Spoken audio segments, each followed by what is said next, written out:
సంజయ ఉవాచ దృష్ట్వా తు పాండవానీకం వ్యూఢం దుర్యోధనస్తదా ఆచార్యముపసంగమ్య రాజా వచనమబ్రవీత్. రాజా దుర్యోధనస్తో రాజుడైన దుర్యోధనుడావని వ్యూఢం పాండవానీకం. వ్యూఢం అంటే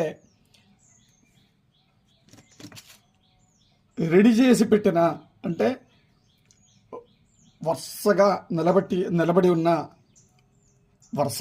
నిలబడి ఉన్న వ్యూఢం అంటే పాండవానీకం, పాండవ సైన్యములను దృష్టువా చూసి, తదా అప్పుడు ఆచార్యం ఉపసంగమ్య ద్రోణాచార్యుని సమీపించి, ద్రోణాచార్యులు వారిని సమీపించి ఇదం వచనమబ్రవీత్, ఈ వాక్యములు చెప్పారు అని సారం. దృష్ట్వా తు పాండవానీకం వ్యూఢం దుర్యోధనస్తదా ఆచార్యముపసంగమ్య రాజా వచనమబ్రవీత్. ఆ యుద్ధం చేసుకోవడానికి నిలబెట్టిన పాండవ సైన్యములను చూసి రాజులైన దుర్యోధనుడు ద్రోణాచార్యుల దగ్గర వెళ్ళి